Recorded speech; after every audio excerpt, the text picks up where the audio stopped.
Hello বন্ধুরা, সবাই কেমন আছো? আজকে বানিয়ে নিয়েছি খুবই টেস্টি আর কম সময়ে বেগুন সুন্দরী। এটা খেতে খুবই টেস্টি লাগে বন্ধুরা। এটার ঝোলটা খেতে খুবই দারুণ হয়। এজন্য এটা কোনো গরম ভাত, রুটি, পরোটার সাথে খেতে খুব ভালো লাগে। কোনো পুজো বা অনুষ্ঠানের দিন এটা রান্না করা যায়। বন্ধুরা, আমি এখানে নিয়ে নিয়েছি গাছের টাটকা কিছু বেগুন। এবার বেগুনগুলো ধুয়ে কেটে পরিষ্কার করে নিয়েছি। এবার দিয়ে দেবো এতে 1 চামচ হলুদের গুঁড়ো, 1 চামচ লবণ। ভালো করে বেগুনগুলো মেখে নেব। বন্ধুরা, এবার নিয়ে নেব একটা কড়াইতে দিয়ে দেব তেল। তেল গরম হয়ে গেছে, এবার বেগুনগুলো ভেজে নেব। বেগুনগুলোকে এপাশ ওপাশ করে লাল লাল করে ভেজে নেব।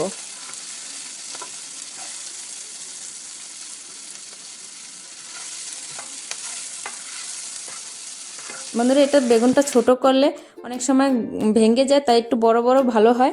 আমি এখানে সবগুলো বেগুন লাল লাল করে ভেজে নিয়েছি। বন্ধুরা, এটা শুধু রান্না করব না, এতে দিয়ে দেব আলুটাকেও কেটে ধুয়ে পরিষ্কার করে নিয়েছি। এটাকেও আমি এখন লাল করে ভেজে নেব। বেগুন সুন্দরীতে আলু দিলেও খেতে খুব টেস্ট হয়। আলু ছাড়াও রান্না করা যায়, তোমাদের যেটা ভালো লাগে সেরকম রান্না করতে পারো। মশলা: কাঁচা লঙ্কা, আদা বাটা, হলুদের গুঁড়ো, চিনি, কাশ্মীরি রেড চিলি পাউডার, গরম মশলা, পাঁচফোড়ন, কাজু আর বাদাম বাটা, টমেটো বাটা, লাল লঙ্কার গুঁড়ো। এখানে আলুটাকে আমি লাল লাল করে ভেজে নিয়েছি। এবার কড়াইতে দিয়ে দেবো একটু তেল। বন্ধুরা, এটা সরষের তেল দিয়ে রান্না করলে এটা খেতে খুব ভালো হয়। এবার তেলটা গরম হয়ে গেছে, দিয়ে দেবো 2টো তেজপাতা। এটা আমাদের গাছের তেজপাতা বন্ধুরা, তাই এটা সবুজ রঙের। এবার এতে দিয়ে দেবো 2টো অল্প করে জিরে, দিয়ে দেব অল্প পাঁচফোড়ন দিলে এটার ঘ্রাণটা খুব সুন্দর আসে। এবার দিয়ে দেব কাঁচা লঙ্কা আর আদা বাটা। এটা ভালো করে কষিয়ে নেব।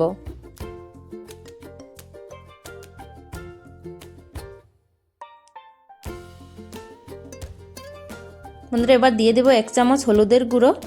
এবার ভালো করে মিলিয়ে নেব। এবার এর মধ্যে দিয়ে দেব কাজু আর বাদাম বাটা। বন্ধুরা, এখানে চালমগজও ব্যবহার করা যায়।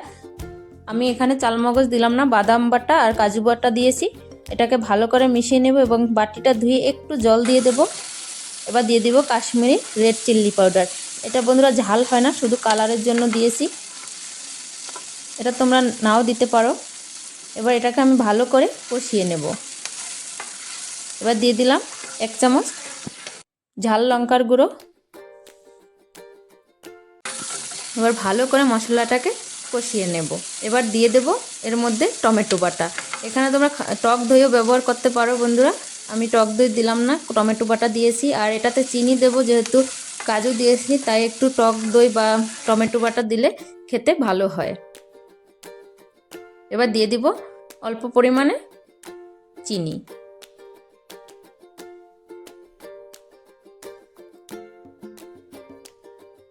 ভালো করে মিলিয়ে নেব এবং মশলাটাকে ভালো করে কষিয়ে নেব। এটা যত ভালো কষানো হবে ততই খেতে টেস্টি হবে। দেখো বন্ধুরা, মশলাটা পুরো কষানো হয়ে গেছে। এবার আরেকটু নেড়ে চেড়ে নেব।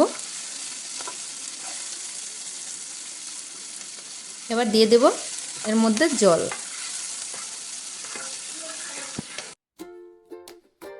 এখানে গরম জলও দিতে পারো, গরম জল দিলেও ঝোলের কালার খুব সুন্দর আসে। এবার নেড়ে চেড়ে এটাকে মিলিয়ে নেব। যেহেতু আমি আলু দিচ্ছি, তাই আলু সেদ্ধ হওয়ার জন্য পরিমাণ মতো জল দিয়ে দেব। এবার ঢেলে দেব আলুটা। এভাবে 5 মিনিট আমি ফুটিয়ে নেব। দেখো ফুটে গেছে ঝোলটা। এবার এতে অ্যাড করে দেব অল্প ভাজা জিরের গুঁড়ো আর গরম মশলা। দিয়ে দিব কুচানো ধনেপাতা। এগুলো প্রথমেই দিয়ে দেব বন্ধুরা। বেগুন দিয়ে নাড়াচাড়া করা যাবে না, তাই এগুলো ভালো করে প্রথমেই দিয়ে নেড়ে চেড়ে নেব। এবার দিয়ে দেব ভাজা বেগুনগুলো দিয়ে নাড়াচাড়া করা যাবে না। এবার এটাকে 5 মিনিট ঢাকন দিয়ে রান্না করে নেব। দেখো বন্ধুরা, রেডি হয়ে গেল আমাদের বেগুন সুন্দরী। কত সুন্দর কালার এসেছে। এটা বন্ধুরা সত্যি খেতে খুব দুর্দান্ত লাগে। একবার অবশ্যই ঘরে বানিয়ে খেও। এর গ্রেভিটা খেতে খুবই টেস্টি আর মজাদার হয়। আর খুব কম সময়ে রান্না করা যায়। দেখো কালারটা বন্ধুরা। আজকের ভিডিও এখানেই শেষ করছি। ভালো লাগলে একটা লাইক, শেয়ার, সাবস্ক্রাইব অবশ্যই করে দিও। বাই।